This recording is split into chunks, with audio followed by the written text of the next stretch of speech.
En time før faktisk jeg fødte datteren vår, så ble jeg europamester i Cluedo på Nintendo Switch. Og jeg har kommet på 15. plass i Norgesmesterskapet i Mario Kart. Be the only man to say that you hear my heart. Når jeg kom liksom til Blind Audition, så var jeg var litt sånn, jeg skulle forberede meg på å ikke gå videre, for jeg tenkte liksom bare kjenne på verst tenkelig scenario.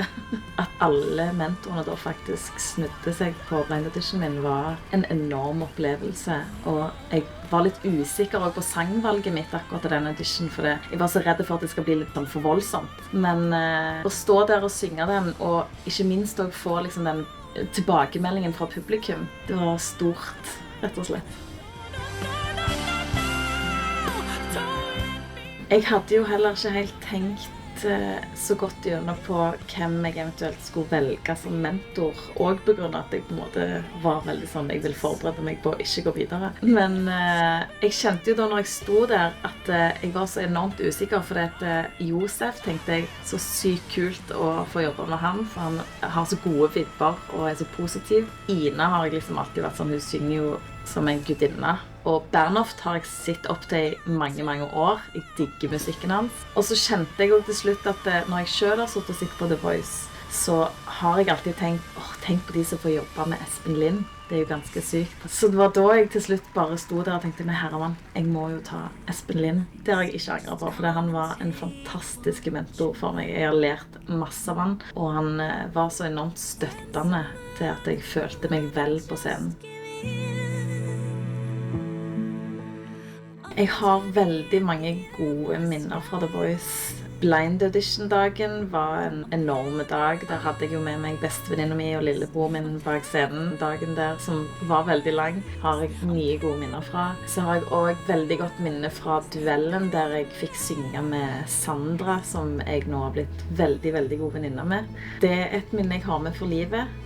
Og så tror jeg bare jeg må trekke inn finalen, som var en helt absurd dag, der jeg faktisk vinner The Voice, og det var liksom, det var så langt vekk fra tankene mine, så det er liksom, det er et svært minne å ha, faktisk.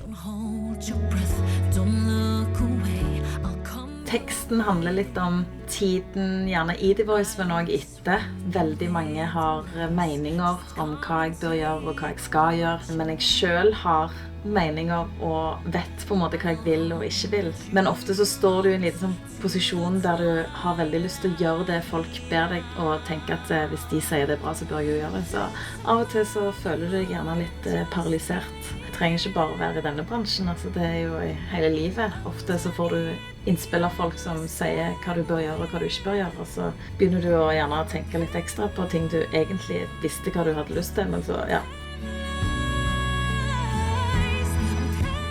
Jeg begynte veldig tidlig med musikk. Det er jo sånn klisjé som alle foreldre føler jeg sier, at hun sang før hun snakket, men de sier så. Og jeg hadde faktisk mitt første solooppdrag i kirken når jeg var 3 år gammel, så sang jeg solo. Og da husker jeg sto med og filmer, og jeg står opp på et bord sånn at alle skal klare å se meg, og så står jeg og synger mikrofonsolo. Så jeg begynte veldig tidlig. Barbra Streisand eller Celine Dion. Barbra Streisand har jeg alltid sett veldig opp til. Først og fremst selvfølgelig har hun fantastiske stemmer som jeg elsker, og hun har jo gjort veldig mye sånn musikalting. Jeg er gjerne litt i sånn samme type sjangeren som jeg har følt jeg er i. Celine Dion har jeg jo hørt på siden jeg var pitteliten og elsker stemmen. For meg så er de største akkurat nå, liksom. Men hvis jeg ikke hadde vært artist. Altså jeg er veldig sånn kontrollfrik og veldig sånn planlegger, så jeg tror enten jeg måtte vært noen sånn eventplanlegger, eller så tror jeg ville jobbet i en brudekjolebutikk.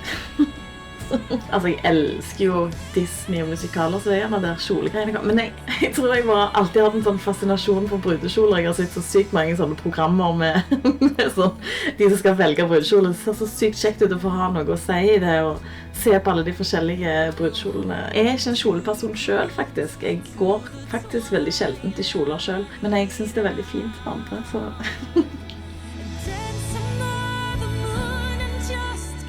Ja, jeg tror det måtte vært i England, i London. Jeg har flyttet bucketlisten min litt opp og tenkt at tenk hvis jeg en dag kunne hatt konsert i Royal Albert Hall.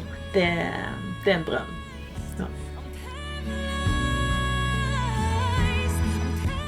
Jeg har alltid med meg AirPods, det må jeg ha med. Jeg har med meg Mac'en, for jeg er jo kontrollfreak og er min egen booking og manager, så jeg har alltid med meg Mac'en sånn at jeg kan jobbe. Jeg jobber hele veien. Og så har jeg som regel alltid med meg enten fonasjonsrør eller damper til stemmen da, sånn at jeg alltid opprettholder damp i stemmen. I kofferten ligger det alltid en liten dampmaskin. Sært, men ja, true.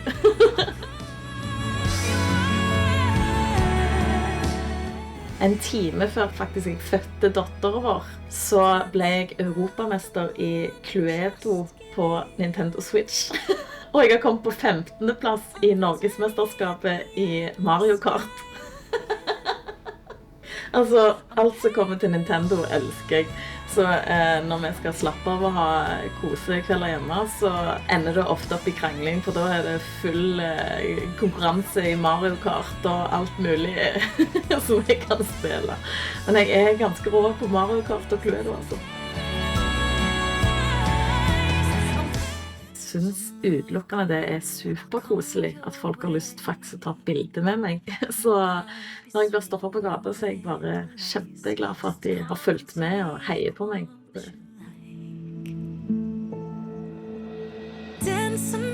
En fast gitarist og følelsesvenn som jeg alltid må ha med meg på scenen, og det er jo min mann, Svein André, og det er jo han også som har skrevet Paralyzed. Det er jo han ofte som skriver tekstene, og så kommer jeg inn og sier hva jeg mener, og er med på melodiene. Så han er en veldig stor del av hele artistkarrieren min, da, om jeg får si det. Jeg hadde ikke vært med på The Voice, hadde det ikke vært for han, og han har mye å si opp i hele greiene. Veldig mange også sier sånn, nå må du komme deg ut i verden. Men jeg er jo også mest sånn at jeg tenker, så lenge jeg klarer å bygge meg opp en karriere her i Norge, at jeg faktisk kan få lov til å leve som artist, så er det mer enn nok for meg. Og så er det bare en bonus om det skjer noe mer rundt i verden. Det er jo kjempestas, men jeg har en drøm om å få lov til å leve som artist så lenge jeg kan. Gjerne dra på en kulturhusturné. Det er noe jeg har veldig lyst til. Først og fremst bare få lov til å spre musikk her. Og så kan det andre som kommer gjerne komme, men først og fremst det.